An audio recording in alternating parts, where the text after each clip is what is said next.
Lijepi pozdrav svima. Ovako, ja pitanje također postavljam pročelnici Upravnog odjela za zdravstvo, ujedno i predsjednici Upravnog vijeća Doma zdravlja Primorsko-goranske županije, gospođi Malatestinić, a zanima me što o istome misli i župan. Dakle, pitanje glasi: što Upravno vijeće Doma zdravlja Primorsko-goranske županije, obzirom na svoju zakonsku obvezu, planira učiniti po pitanju višestrukog grubog kršenja zakona, statuta Doma zdravlja i kolektivnog ugovora od strane ravnatelja Doma zdravlja Primorsko-goranske županije? Raspolažem informacijama, a znam da ih imate i vi, da je u više navrata proveden inspekcijski nadzor u Domu zdravlja Primorsko-goranske županije, te da su utvrđene povrede propisa Zakona o radu, te su tim povodom podneseni optužni prijedlozi protiv poslodavca i odgovorne osobe poslodavca Prekršajnom sudu u Rijeci. Također raspolažem informacijom da je Inspektorat rada zbog postupanja Doma zdravlja protivno Zakonu o radu na mjestu počinjenja prekršaja izrekao i naplatio novčanu kaznu. Gospođa Malatestinić svojom izjavom u Novom listu od 11. listopada 2014. godine tvrdi da u nalazima Inspektorata rada ne nalazi niti jednu osnovu za intervenciju prema ravnatelju, iako je evidentno da je ravnatelj svjesno i sa namjerom nanio štetu Domu zdravlja Primorsko-goranske županije i samoj županiji.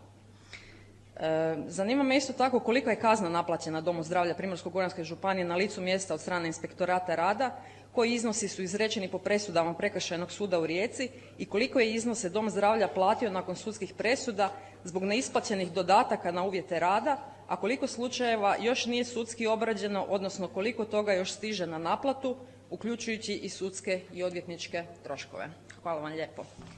Ovo je jedno pitanje od prošli put koje nisam još dobila odgovor, pa je pisano.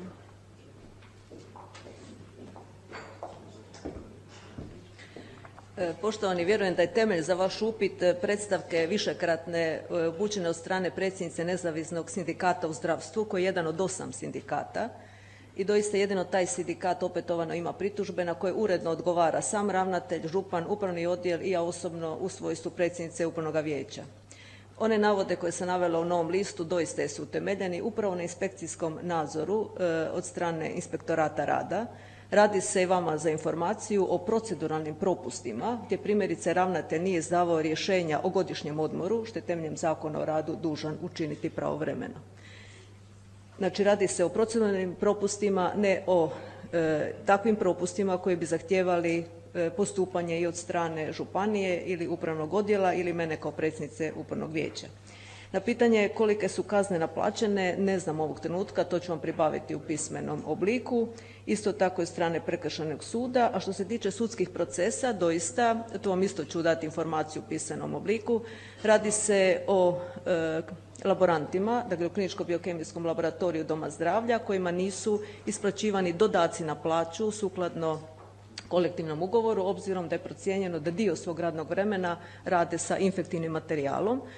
Pri kraju su sve ove isplate temeljem sudskih troškova i u pravilnicima koji reguliraju to pitanje 3 dodaci su ugrađeni i više se doista ti zdravstveni djelatnici ne oštećuju na taj način, dobivaju svojih 12% na osobne dohotke. Dakle, na ova 3 pitanja ću vam dostaviti odgovore u pisanom obliku sa traženim iznosima.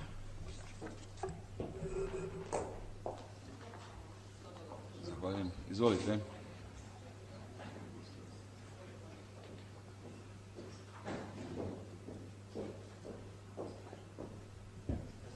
Hvala lijepo na odgovoru. A koliko sam primijetila u odgovoru, vi sami priznajete sve ovo što sam navela praktički da stoji. Mislim da su ovo gruba kršenja Zakona o radu prvenstveno i ja mislim da su potrebne neke određene sankcije, da nije to samo tek tako neki prekršaj. Na kraju krajeva i nekakve kazne su naplaćivane, što će sigurno se osjetiti na samom proračunu, pa i županijskom, budući da je Dom zdravlja pod županijom Primorsko-goranskom. Hvala.